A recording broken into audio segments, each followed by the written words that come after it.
Muito bom dia, vamos lá começar essa quinta-feira no Minuto do Musa. Lembrando que quem gosta desse conteúdo, por favor, compartilhe com pessoas que possam se interessar com as ideias de economia, com o mercado, saber o que está acontecendo, sempre no começo do dia, tá? Bom, mercados americanos agora, os índices futuros subindo na casa do 0,2%, e ontem teve um dado importante que saiu por lá, que foi o EDP, que é a variação do setor de emprego privados na economia americana. Veio uma alta de 330 mil empregos, porém a expectativa era de 695 mil. Então veio basicamente metade do que se esperava.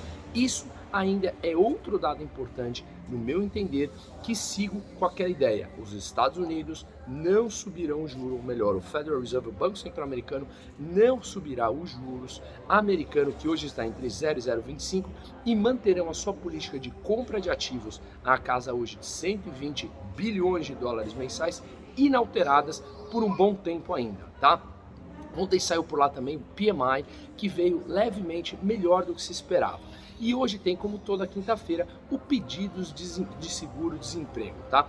Outro ponto que eu venho falando aqui é que a economia chinesa vem mostrando já dados piores do que o esperado, ainda de crescimento, mas piores do que o esperado, só que muitas empresas já com problemas de default, grandes construtoras chinesas mostrando que pode vir a ter problemas de default, e a China, como um grande comprador mundial que é, pode fazer com que desacelere, né, o processo deles importando produtos de outros países, perdão aqui, e que isso faça com que outros países desacelerem. E aí, se os Estados Unidos sobe juros, naturalmente encarece o financiamento de alguns, de pessoas que têm dinheiro tomado por lá e que pode complicar ainda mais a economia americana. Lembrando também que os Estados Unidos têm hoje por volta de 6% de desemprego e antes do Covid estava na casa dos 3,5% no pleno emprego. Então essa conjunção de fatores faz com que eu acredite que não, o Federal Reserve não subirá os juros americanos por um bom tempo ainda, tá? Na zona do euro, as ações também subindo agora na casa do 0,15,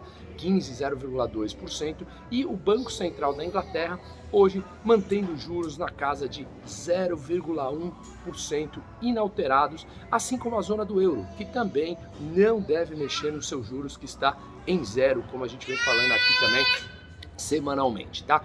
Dados importantes do Brasil que saíram. Fluxo de capital estrangeiro, tá? 830 milhões positivo, lembrando que o prévio tinha sido negativo em 785 milhões. E ontem saíram os PMIs aqui no Brasil. O importante é a gente olhar o de serviço. Lembra que acima de 50 é expansão e abaixo é retração. Veio 54,4, não só acima de 50 como expansão, mas acima do que veio no mês anterior, tá? Então foi dado importante. Mas ontem, o mais importante que a gente já estava esperando era a decisão de Comitê de Política Monetária do Banco Central Brasileiro, que subiu a nossa taxa de juros de 4,25 para 5,25. O patamar neutro está na casa dos 6,5.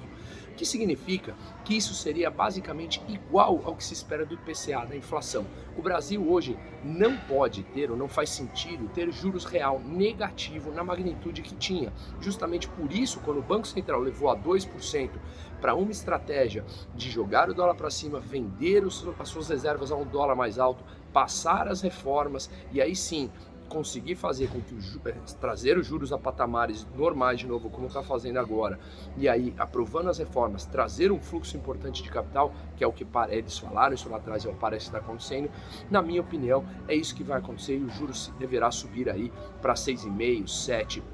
Está muito mais ancorada a patamares de equilíbrio da inflação brasileira, que é o IPCA. Então, subiu 1%, foi a primeira vez que subiu 1% de uma vez desde 2003 e deveremos contratar uma nova alta de 1%, se os dados continuarem como estão, ali no final de setembro, tá bom? Bom, outro dado forte que saiu veio com o resultado da Petrobras, 42,8 bilhões de lucros no segundo trimestre, quando a expectativa era 25 bilhões e mais, distribuição de quase 32 bilhões de dividendos aos acionistas. Como a União é um acionista importante, só ela veio 15 bilhões de dividendos a receber, tá? E ainda seguem todos aqueles imbróglios que a gente vem acompanhando de como acertar a dívida dos precatórios, se será dividida ou não, ainda a discussão da reforma tributária, como será a diminuição do IRPJ, a contratação pagar dividendos ou inserir dividendos, impostos em dividendos,